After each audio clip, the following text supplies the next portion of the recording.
ओम शांति। मुरली है 30 जनवरी 2025।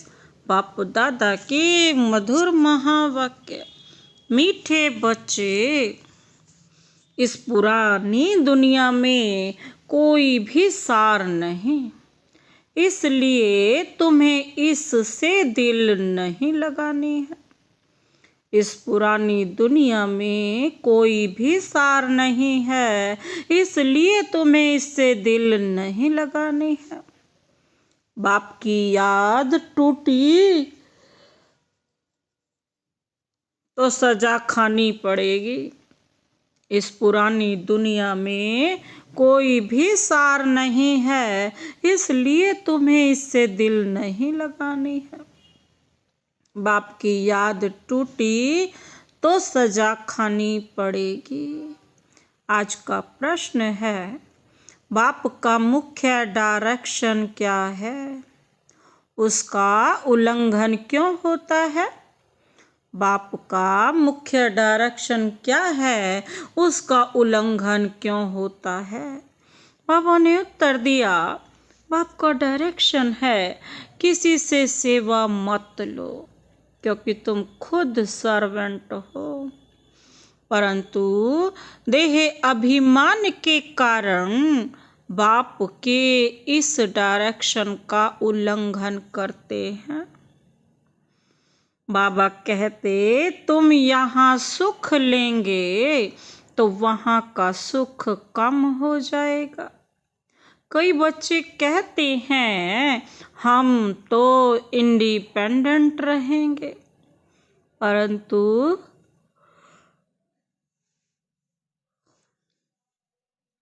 तुम सब बाप पर डिपेंड करते हो। बाबा क्या कहते? बाप का डायरेक्शन है, किसी से सेवा मत लो, क्योंकि तुम खुद सर्वेंट हो, परंतु देह अभिमान के कारण बाप के इस डायरेक्शन का उल्लंघन करते हैं। बाबा कहते, तुम यहाँ सुख लेंगे तो वहाँ का सुख कम हो जाएगा। कई बच्चे कहते हैं, हम तो इंडिपेंडेंट रहेंगे, परंतु तुम सब बाप पर डिपेंड करते हो। आज का गीत है, दिल का सहारा टूट न जाए। ओम शांति। शिव भगवानु वाच। अपने सालिग्रामों प्रति शिव और सालिग्राम को तो सब मनुष्य जानते हैं, दोनों निराकार हैं। अब श्री कृष्ण भगवानु वाच कह नहीं सकते। भगवान एक ही होता है, तो शिव भगवानु वाच किसके प्रति पूछ रहे हैं बाबा? रूहानी बच्चों प्रति। बाबा ने समझाया है, बच्चों को अब कनेक्शन है ही बाप से, क्योंकि पतित पावन ज्ञान का सागर स्वर्ग का वर्षा देने वाला तो शिव बाबा ही ठहरा। याद भी उनको करना है, ब्रह्मा है उनका भाग्यशाली रथ। रथ द्वारा ही बाप वर्षा देते हैं। ब्रह्मा वर्षा देने वाला नहीं है, वह तो लेने वाला है। तो बच्चों को अपने को आत्मा समझ बाप को याद करना है। मिसला समझो, रथ का कोई तकलीफ होती है क्या? रथ को कोई तकलीफ होती है? वह कारणे अकारणे बच्चों को मुरली नहीं मिलती है, तो बच्चों का सारा अटेंशन जाता है शिव बाबा तरफ। वह तो कभी बीमार नहीं पड़ सकते। बच्चों को इतना ज्ञान मिला है, वह भी समझा सकते हैं। प्रदर्शनी में बच्चे कितना समझाते हैं। ज्ञान तो बच्चों में है ना, हर एक की बुद्धि में चित्रों का ज्ञान भरा हुआ है। बच्चों को कोई अटक नहीं रह सकती। समझो, पोस्ट का आना जाना बंद हो जाता है, स्ट्राइक हो जाती है, फिर क्या करेंगे? बाबा पूछ रहे हैं, अगर स्ट्राइक भी हो जाती है तो क्या करेंगे? ज्ञान तो बच्चों में है, समझाना है। सतयुग था, अब कलयुग पुरानी दुनिया है। गीत में भी कहते हैं ना, पुरानी दुनिया में कोई सार नहीं है, इनसे दिल नहीं लगानी है, नहीं तो सजा मिल जाएगी। बाप की याद से सजाएं कटती जाएंगी, ऐसा ना हो बाप की याद टूट जाए, फिर सजा खानी पड़े और पुरानी दुनिया में चले जाएं। ऐसे तो ढेर गए हैं जिनको बाप याद भी नहीं है, पुरानी दुनिया से दिल लग गई। बाबा कहते हैं, जमाना बहुत खराब है, कोई से दिल लगाई तो सजा बहुत मिलेगी। बाबा कहते हैं, बच्चों को ज्ञान सुनना है, भक्ति मार्ग के गीत भी नहीं सुनने हैं। अभी तुम हो संगम पर, ज्ञान सागर बाप द्वारा तुमको संगम पर ही ज्ञान मिलता है। दुनिया में यह किसको पता नहीं है कि ज्ञान सागर एक ही है। वह जब ज्ञान देते हैं तब मनुष्यों की सदगति होती है। सदगति दाता एक ही है, फिर उनकी मत पर चलना है। माया छोड़ती कोई को भी नहीं, देह अभिमान के बाद ही कोई न कोई भूल होती है। कोई सेमी काम वश हो जाते हैं, कोई क्रोध वश। मनसा में तूफान बहुत आते हैं, प्यार करें ये करें, कोई के शरीर से दिल नहीं लगानी है। बाप कहते हैं, अपने को आत्मा समझो तो शरीर का भान ना रहे, नहीं तो बाप की आज्ञा का उल्लंघन हो जाता है। देह अहंकार से नुकसान बहुत होता है, इसलिए देह सहित सब कुछ भूल जाना है। सिर्फ बाप को और घर को याद करना है। आत्माओं को बाप समझाते हैं, शरीर से काम करते मुझे याद करो तो विकर्म भस्म हो जाएंगे। रास्ता तो बहुत सहज है, यह भी समझते हैं तुमसे भूलें होती रहती हैं, परंतु ऐसा ना हो भूलों में फंसते ही जाओ। एक बारी भूल हुई, फिर वह भूल नहीं करनी चाहिए। अपना कान पकड़ना चाहिए, फिर यह भूल नहीं होगी। पुरुषार्थ करना चाहिए, अगर घड़ी घड़ी भूल होती है तो समझना चाहिए हमारा बहुत नुकसान होगा। भूल करते करते तो दुर्गति को पाया है ना, कितनी बड़ी सीढ़ी उतरकर क्या बने हैं। आगे तो यह ज्ञान नहीं था, अभी नंबरवार पुरुषार्थ अनुसार ज्ञान में सब प्रवीण हो गए हैं। जितना हो सके अंतर्मुखी भी रहना है। मुख से कुछ कहना नहीं है, जो ज्ञान में प्रवीण बच्चे हैं वह कभी पुरानी दुनिया से दिल नहीं लगाएंगे। उनकी बुद्धि में रहेगा हम तो रावण राज्य का विनाश करना चाहते हैं। यह शरीर भी पुराना रावण संप्रदाय का है, तो हम रावण संप्रदाय को क्यों याद करें। एक राम को याद करें, सच्चे पिता व्रता बने ना। एक बाप को याद करना बस। मेरा तो एक शिव बाबा, दूसरा ना कोई। बाप कहते हैं ना, मुझे याद करते रहो तो तुम्हारे विकर्म विनाश हो जाएंगे। पिता व्रता अथवा भगवान व्रता बनना चाहिए।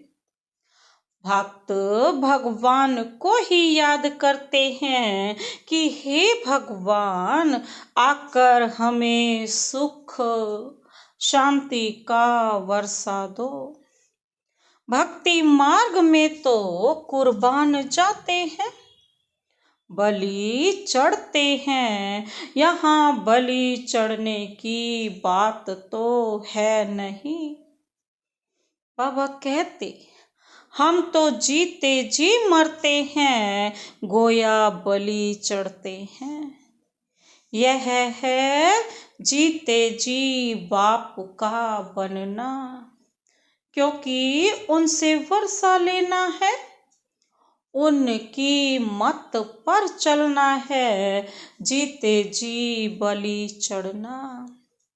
बाबा कहते वारी जाना वास्तव में अभी की बात है। भक्ति मार्ग में वह फिर कितना जीव घात आदि करते हैं। यहाँ जीव घात की बात नहीं।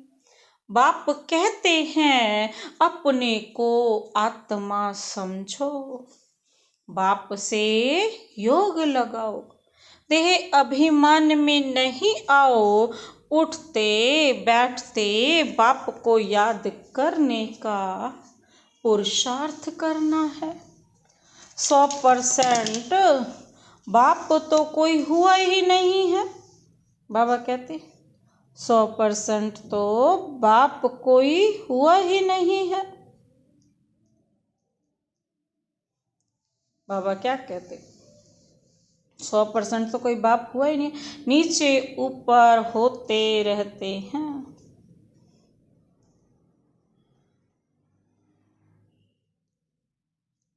बाबा कहते हैं नीचे ऊपर भूलें होती हैं, उस पर सावधान। बाबा कहते होते हैं भूलें होती रहती है, उस पर सावधानी नहीं मिलेंगी तो भूलें। बाबा क्या कहते तो भूलें छोड़ेंगे कैसे। माया किसको भी छोड़ती नहीं है।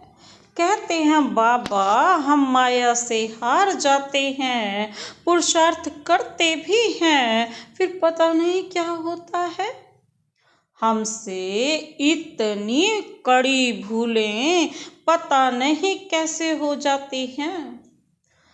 समझते भी हैं ब्राह्मण कुल में इससे हमारा नाम बदनाम होता है।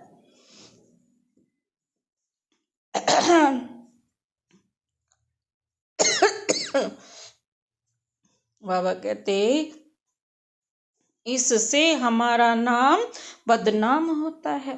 फिर भी माया का ऐसा वार होता है जो समझ में नहीं आता। देह अभिमान में आने से जैसे बेसमझ बन जाते हैं, बेसमझी के काम होते हैं। बाबा कहते तो ग्लानि भी होती है, वर्षा भी कम हो जाता है। ऐसे बहुत भूलें करते हैं। बाबा कहते ऐसे बहुत भूलें करते हैं। माया क्या करती है, माया ऐसा जोर से थप्पड़ लगाती है, माया ऐसा जोर से थप्पड़ लगाती है कि जो खुद तो हार खाते हैं और फिर गुस्से में आकर किसको थप्पड़ व जूता आदि मारने लग पड़ते हैं। फिर पश्चाताप भी करते हैं। बाबा कहते हैं कि अब तो बहुत मेहनत करनी पड़े, अपना भी नुकसान किया तो दूसरे का भी नुकसान किया, कितना घाटा हो गया, राहु का ग्रहण बैठ गया। अब बाप कहते हैं दे दान तो छूटे ग्रहण। राहु का ग्रहण बैठता है तो फिर वह टाइम लेता है, सीढ़ी चढ़कर फिर उतरना मुश्किल होता है। मनुष्य को शराब की आदत पड़ती है तो फिर वह छोड़ने में कितनी मुश्किलात होती है। सबसे बड़ी भूल है काला मुंह करना, घड़ी घड़ी शरीर याद आता है। फिर बच्चे आदि होते हैं तो उनकी ही याद बनी रहती है, वह फिर दूसरों को ज्ञान क्या देंगे, उनका कोई सुनेंगे भी नहीं। हम तो अभी सबको भूलने की कोशिश कर एक को याद करते हैं। इसमें संभाल बहुत करनी पड़ती है। माया बड़ी तीखी है, सारा दिन शिव बाबा को याद करने का ही ख्याल रहना चाहिए। अब नाटक पूरा होता है, हमको जाना है, यह शरीर भी खत्म हो जाना है। जितना बाप को याद करेंगे तो देह अभिमान टूटता जाएगा और कोई की भी याद नहीं होगी। कितनी बड़ी मंजिल है, सिवाय एक बाप के और कोई के साथ दिल नहीं लगानी है, नहीं तो जरूर वह सामने आएंगे, वैर जरूर लेंगे। बहुत ऊंची मंजिल है, कहना तो बड़ा सहज है, लाखों में कोई एक दाना निकलता है। कोई स्कॉलरशिप भी लेते हैं ना, जो अच्छी रीति मेहनत करेंगे जरूर स्कॉलरशिप लेंगे। बाबा कहते साक्षी हो देखना है, कैसे सर्विस करता हूँ।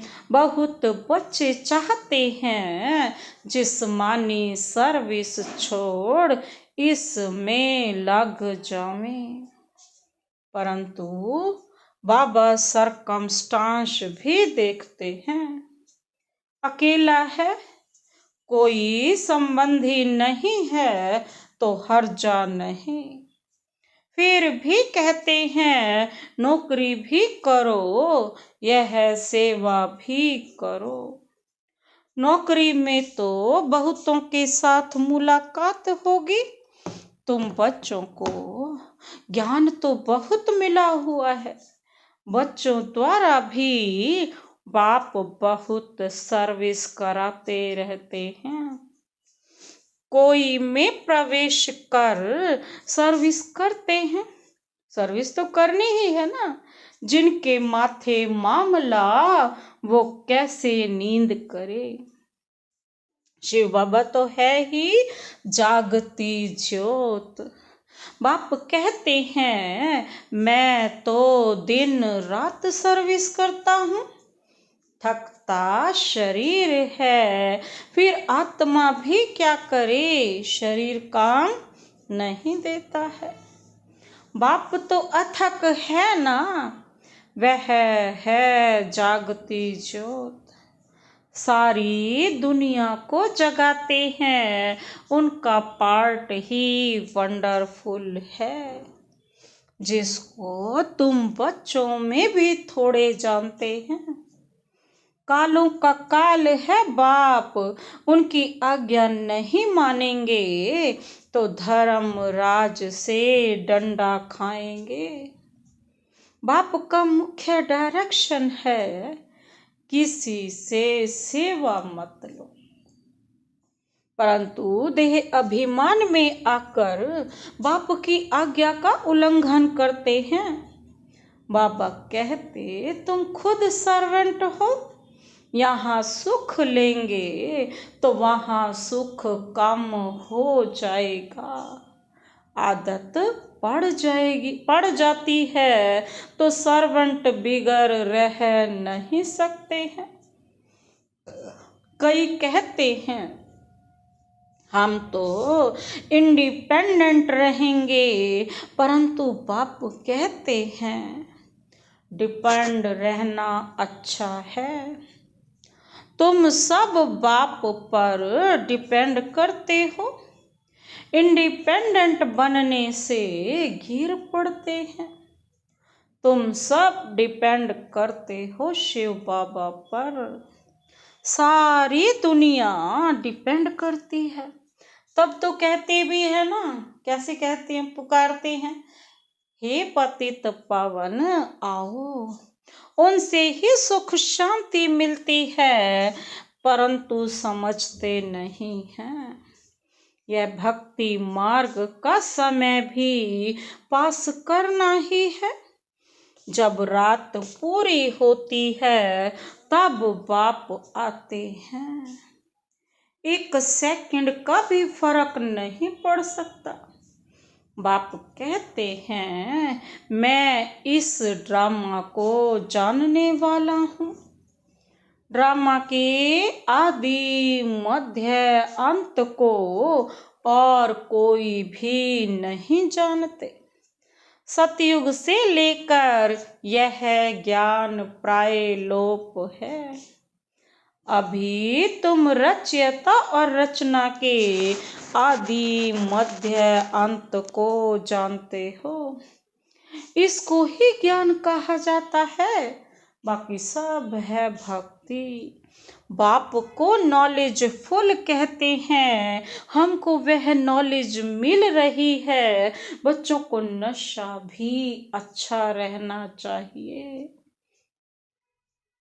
अच्छा होना चाहिए, परंतु यह भी समझते हैं कि राजधानी स्थापन होती है। कोई तो प्रजा में भी साधारण नौकर चाकर बनते हैं। जरा भी ज्ञान समझ में नहीं आता। वंडर है ना, ज्ञान तो बड़ा सहज है।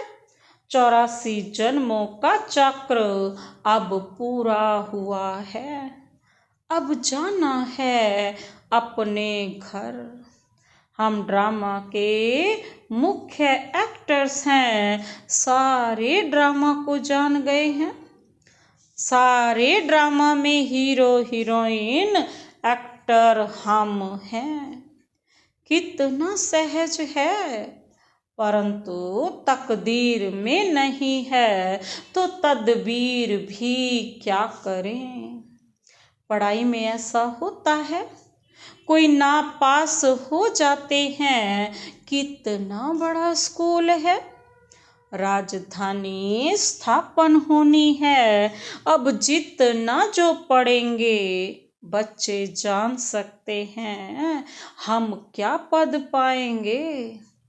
ढेर के ढेर हैं, सब वारिस तो नहीं बनेंगे। पवित्र बनना बड़ा मुश्किल है, बाबा कहते हैं। बाप कितना सहज समझाते हैं। अब नाटक पूरा होता है। बाप की याद से सतोप्रधान दुनिया का मालिक बनना है। बाबा कहते जितना हो सके याद में रहना है, परंतु तकदीर में नहीं है तो फिर बाप के बदले और को याद करते हैं। दिल लगाने से फिर रोना भी बहुत पड़ता है। बाप कहते हैं इस पुरानी दुनिया से दिल नहीं लगानी है, यह तो खत्म होनी है, यह और कोई को पता नहीं है। यह तो समझते हैं कलयुग अभी बहुत समय चलना है, घोर नींद में सोई पड़े हैं। तुम्हारी यह प्रदर्शनी प्रजा बनाने के लिए विहंग मार्ग की सर्विस का साधन है। बाबा कहते राजा रानी भी कोई निकल पड़ेगा, बहुत हैं जो सर्विस का अच्छा शौक रखते। बाबा कहते फिर कोई गरीब कोई साहूकार है, औरों को आप समान बनाते हैं, उनका भी फायदा तो मिलता है ना। अंधों की लाठी बनना है, सिर्फ यह बतलाना है कि बाप और वर्षे को याद करो। विनाश सामने खड़ा है, जब विनाश का समय नजदीक देखेंगे तब तुम्हारी बातों को सुनेंगे। तुम्हारी सर्विस भी वृद्धि को पाती जाएगी, समझेंगे बरोबर ठीक है। तुम रड़ियां तो मारते रहते हो कि विनाश होना है, तुम्हारी प्रदर्शनी मेला सर्विस वृद्धि को पाती रहेगी। बाबा कहते हैं सब चीज वृद्धि को प्राप्ति होगी, कोशिश करनी है। कोई अच्छा हाल मिल जाए किराया देने के लिए तो हम तैयार हैं। बोलो तुम्हारा और ही नाम वाला होगा। ऐसे बहुतों के पास हाल पड़े होते हैं। पुरुषार्थ करने से बाबा कहते 3 पैर पृथ्वी के मिल जाएंगे। अभी कुछ दिन पहले भी बाबा ने मुरली में कहा कि 3 पैर पृथ्वी के ले लो, बस चाहिए एक आसन बिछाया और प्रदर्शन उसको आत्मा और परमात्मा का ज्ञान देते हुए पूरी प्रदर्शनी समझा दो, बस एक आसन पे बिठा दो, 3 पैर पृथ्वी के मिल जाएंगे। जब तक तुम छोटी छोटी प्रदर्शनी रखो, शिव जयंती भी तुम मनाएंगे तो आवाज होगा। तुम लिखते भी हो शिव जयंती की छुट्टी का दिन मुकर्रर करो। वास्तव में जन्मदिन तो एक का ही मनाना चाहिए, वही पतित पावन है। स्टैंप भी वास्तव में असली यह त्रिमूर्ति की है। सत्यमेव जयते, यह विजय पाने का समय समझाने वाला भी अच्छा चाहिए। सभी सेंटर्स के जो मुख्य हैं उन्हों को अटेंशन देना पड़े। अपनी स्टैंप निकाल सकते हैं, यह है त्रिमूर्ति शिव जयंती। सिर्फ शिव जयंती कहने से समझ नहीं सकेंगे, अब काम तो बच्चों को ही करना है। बहुतों का कल्याण होगा तो कितनी लिफ्ट मिलेगी। सर्विस की लिफ्ट बहुत मिलती है। प्रदर्शनी से बहुत सर्विस हो सकती है, प्रजा तो बनेगी ना। बाबा देखते हैं सर्विस पर किन बच्चों का अटेंशन रहता है। दिल पर भी वही चढ़ेंगे जिनका अटेंशन होगा। अच्छा, मीठे मीठे सिकिलधे बच्चों प्रति मात पिता बाप दादा का याद प्यार और गुड मॉर्निंग। रूहानी बाप की रूहानी बच्चों को नमस्ते। हम रूहानी बच्चों की रूहानी बाप दादा को नमस्ते नमस्ते नमस्ते। Good morning. शुक्रिया बाबा, शुक्रिया। धारणा के लिए मुख्य सार है। पहला पॉइंट है, अगर एक बार कोई भूल हुई तो उसी समय कान पकड़ना है, दोबारा वह भूल ना हो। कभी भी देह अहंकार में नहीं आना है, ज्ञान में प्रवीण बन अंतर्मुखी रहना है। अगर एक बार कोई भूल हुई तो उसी समय कान पकड़ना है, दोबारा वह भूल ना हो। कभी भी देह अहंकार में नहीं आना है, ज्ञान में प्रवीण बन अंतर्मुखी रहना है। दूसरा पॉइंट है, सच्चा पिताव्रता बनना है। जीते जी बलि चढ़ना है, किसी से भी दिल नहीं लगानी है। बेसमझी का कोई भी काम नहीं करना है। बाबा क्या कहते, सच्चा पिताव्रता बनना है, जीते जी बलि चढ़ना है, किसी से भी दिल नहीं लगानी है। बेसमझी का कोई भी काम नहीं करना है। आज का वरदान, वरदानी हाथ शिव बाबा का सदा अपने सिर पर अनुभव करते हुए यह वरदान लेते हैं। वरदान है, जुदाई को सदा काल के लिए विदाई देने वाले स्नेही स्वरूप भव। जुदाई को, जब हम शिव बाबा से बिछड़े थे कल पहले, बाबा कहते अब उसको विदाई दे दो और क्या बन जाओ, स्नेही स्वरूप भव। जो स्नेही को पसंद है वही स्नेह करने वाले को पसंद है। जिससे हम स्नेह करते हैं वो स्नेही है ना, स्नेही को जो पसंद है ना वही स्नेह करने वाले को पसंद है। यही स्नेह का स्वरूप है। चलना, खाना, पीना, रहना स्नेही के दिल पसंद हो, इसलिए जो भी संकल्प व कर्म करो तो पहले सोचो कि यह स्नेही बाप के दिल पसंद है। ऐसे सच्चे स्नेही बनो तो निरंतर योगी, सहज योगी बन जाएंगे। यदि स्नेही स्वरूप को समान स्वरूप में परिवर्तन कर दो तो अमर भाव का वरदान मिल जाएगा।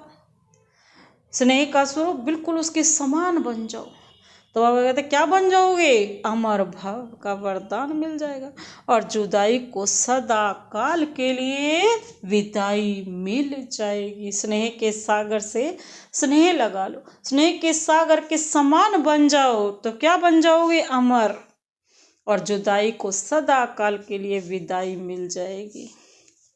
आज का स्लोगन, स्वभाव इजी और पुरुषार्थ अटेंशन वाला बनाओ। स्वभाव इजी और पुरुषार्थ अटेंशन वाला बनाओ।